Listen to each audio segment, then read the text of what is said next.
Hey guys, it's Adam aka Swimming Bird, and welcome to a new Snapshot update for Minecraft 1.10. This is 16W21A, and while it's not an avalanche of new features like last time, there's still a lot of cool stuff to check out, so let's get into it. And speaking of last time, if you did miss the first big 1.10 snapshot, I'll put a link at the top of the description to my rundown of all the new features, including polar bears, husk zombies, stray skeletons, and a lot of cool stuff. Now, these bears, they've got something mysterious about them that could be hinting towards more bears, and I'll get into that in a sec. But first, it's with a heavy heart that I announce they fixed the bug where bears get stuck in their attack position when you go into creative, and I'll show you guys. Here we go, and they just go right back down on all fours. But life finds a way. I figured out how to get them to do it, even if the creative mode doesn't work. All you have to do is hit them and then put in a no AI command right when they're going, and they'll keep moving for a little bit sometimes. They keep a little bit of their momentum, but there we go. We've got our own little bear to put in our hunting room or whatever we want to do, and you can fix them back if you just do that same command and put in 0 for no AI. They'll just go back to normal there. So there we go. But yeah, I'm glad that you can still do it in the game here and get them stuck. I did a little radius so you don't affect all the polar bears in the entire world. This guy's still stuck over here, but we can fix that as well. There he goes. So yeah, there you go if you want to do that. Now, the thing I was mentioning with the polar bears, if you look in the folder for these newer snapshots, you can see that the bear folder for their texture is just labeled bear, meaning there's the possibility that they could be adding more bears, or at least planning on adding more bears in the future. It's not a polar bear texture specifically, it's a folder for all types of bears. So hopefully we'll get cute pandas and giant grizzlies and all that cool stuff in the future. And I think signs are pretty good for different mob variations when we got the husk and the stray and stuff like that added in that last snapshot.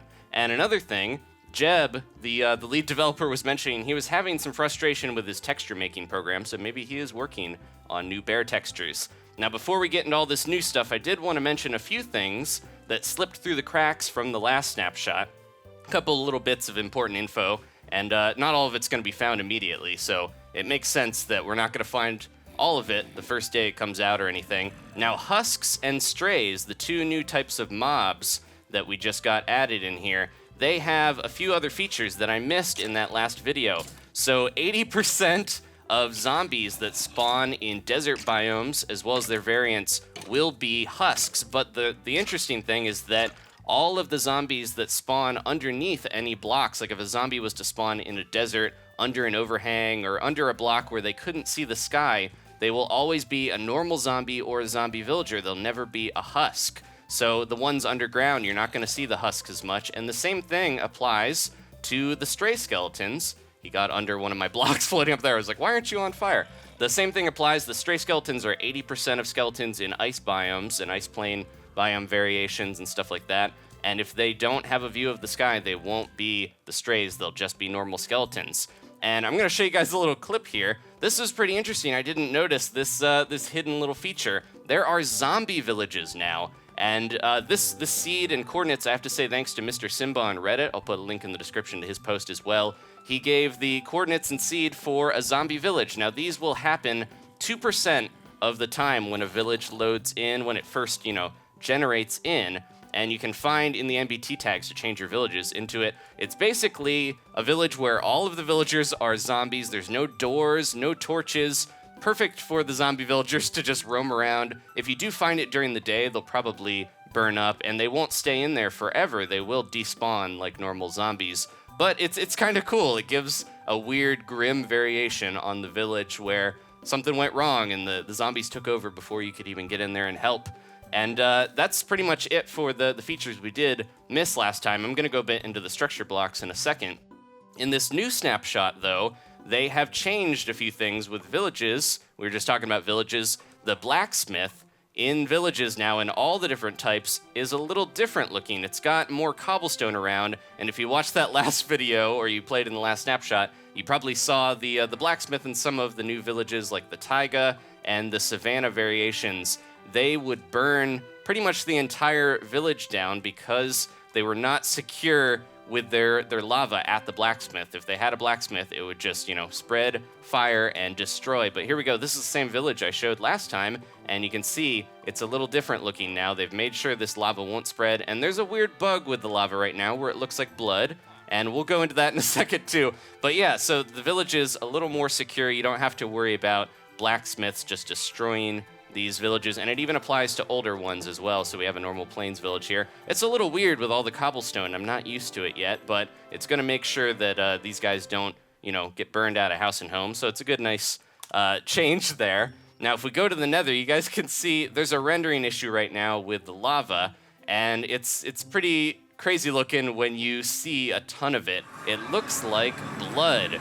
And I know this fits the nether pretty well, but I think a lot of people are going to miss the old lava texture. This is a bug, like I mentioned. This is not going to be in the game, most likely, unless like a ton of people really like it. It's crazy looking. It's a little too bright, and it does make it look a little more grim in here, but that's not what they intended to have for the lava look. And I'm fully expecting we're going to get another snapshot here very soon, probably tomorrow after I release this, and we'll cover all the new stuff if they do that.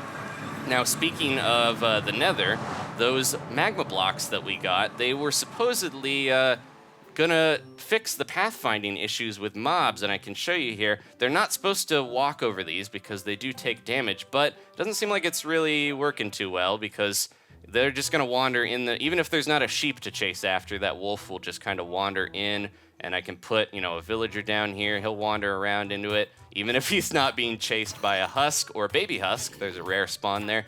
But yeah, and I also noticed too, sometimes when the villagers are being turned into zombies, if it's quick enough, they can turn into a zombie and then go back and attack the zombie that was trying to change them immediately. So yeah, anyways, the magma block, I think they still have a little bit to work on with the pathfinding for that to make it work.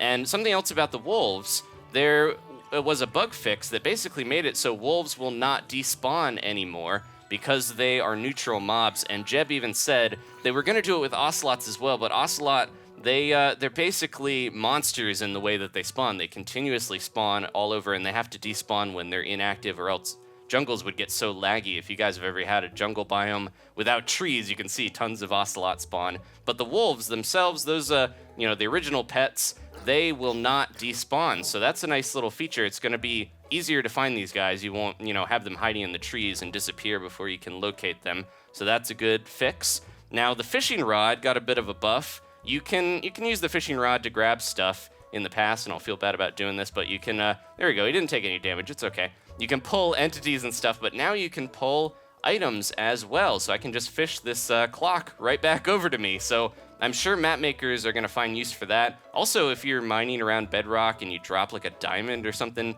down into that, I've had situations like that before where I can't reach an item, but now you can use a fishing rod to pull it to you. It doesn't seem to work all the time. It doesn't work on spawn eggs, apparently, but it does work on clocks, as you guys saw. There we go. So certain things, I guess it doesn't pull to you, but other things it does, they'll have to work on that as well. Like I mentioned, quite a few bugs in this new snapshot, so I'm sure they're going to change some stuff before we get the next one. Now, there's also a nice little addition to the Elytra wings. Now, originally, you could put them on entities like zombies and stuff and have them fly, but because you have to hit spacebar to fly, that does not work anymore. But they did add a new tag called Fall Flying, and when you have this on, you can spawn in stuff. Pretty much any mob you can spawn in and have them fly around. There's an ocelot. He's just going to fly off into the desert, into the distance. His people need him. You can do it with a bunch of different stuff. Works really well with chicken because they fall slowly anyways. And wherever the mob looks, it will turn, so they can control themselves. And this is a way to have the mobs fly around. Even the polar bears are getting in on it. And some stuff is you could do that's funny is like have a wolf go after a sheep, and they'll pursue, they'll run away and chase after each other. They're all just flying around everywhere. So yeah, that's a way if you want to spawn in something and have it actually just fly around and use the Elytra like it was supposed to before. Now, one thing that's weird with this is if a mob was to touch a block before it, when it has that tag, if it spawns in and touches a block, it will lose that tag, and then it won't have the flying anymore. It'll just plummet to its death or, glide down lightly if it's a chicken. So it's a little weird, but it's a nice addition in there. Now, chorus fruit and ender pearls, they've got a cool little thing you can do with them. If you're in survival mode and you are on, you have to be able, to eat it. So you have to be in survival for the fruit, but you can throw an ender pearl anyways. If you're on an entity and you use one of these, you will teleport away from the entity that you're on. So you don't have to be, stuck onto a thing if you want to get away from it.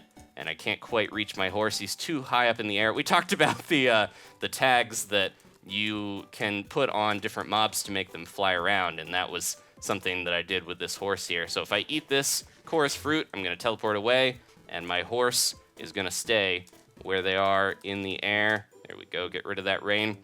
So that's a cool little addition. And we also have a fix to the bone blocks. Not apparently, but definitely, they were transparent, where sunlight would kind of go through them and burn up anything below. Like if I put a zombie under here in the last snapshot, they would burn up because the sun goes through them. They did fix that as well. The dispensers can now dispense shields onto entities. It doesn't seem to work so well on mobs to get them to pick them up. Even the zombie doesn't really want that shield in his hands. But if I'm over here and I let this shield, get put on me with the dispenser, there we go, it goes right into my hand, and it's now in my shield slot. So you can use that to equip not only armor, but also shields, and if you shift click the shield, it will go into that spot as well. They fixed that, so it's a little easier to get your shields on when you need them.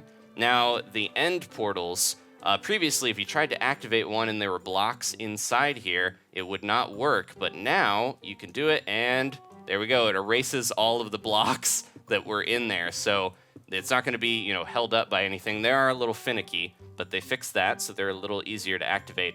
Now, the structure blocks here, these were new from last snapshot. They no longer emit light because they were melting snow and things. They're not going to put off any light.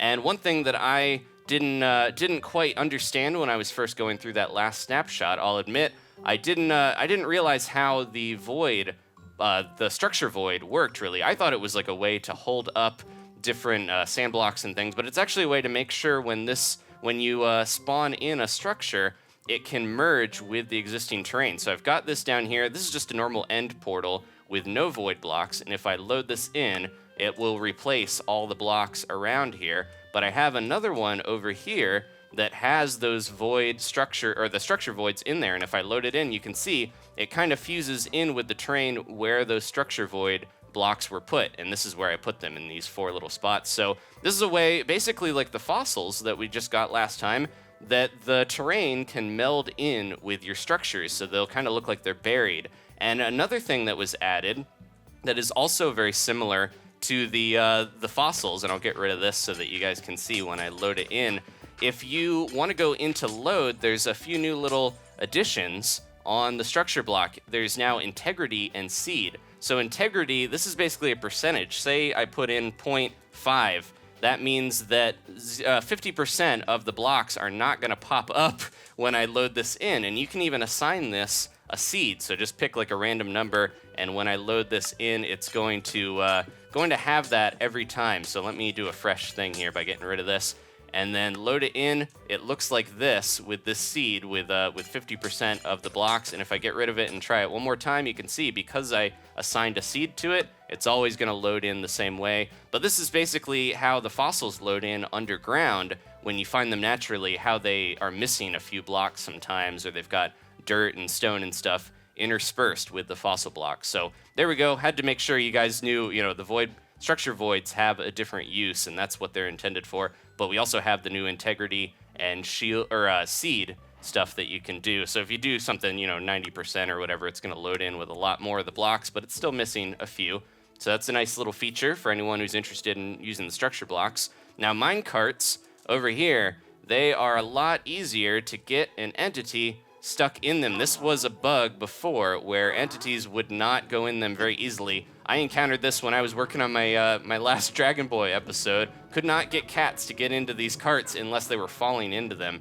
And now they just go in like they used to. So nice and simple, how it used to be. They'll drop right in. And rail blocks have a bigger hitbox now. This is also something that I had to struggle with a little bit. when I was making that last video, because you try to punch a rail block before this new snapshot, and it was kind of tough to get the hitbox on there. But when they're diagonal now, they have a full block hitbox, very easy to destroy.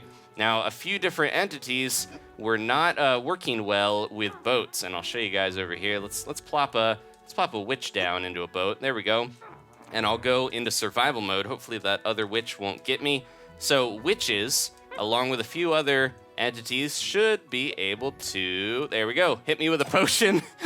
They should be able to attack now from inside of boats. And the entities are skeletons, strays, witches, blazes, guardians, and snowmen or snow golems. Before, they could not attack when they were in boats. And also shulkers are similar as well. Let me get a fresh boat and pop a shulker into there if we can get one. There we go. The shulkers should now attack when they're in boats as well. Everyone's just trying to jump in here. The witch is sitting on it like a cat.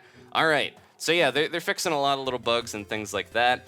And that is actually pretty much it for this week. It's kind of a light week because I think they are working on some new stuff, but a lot of it's not ready yet. There are some bug fixes. They fixed the bug where mobs were just randomly going towards the northwest. They would have a predisposition to wander northwest for whatever reason. They finally fixed that bug.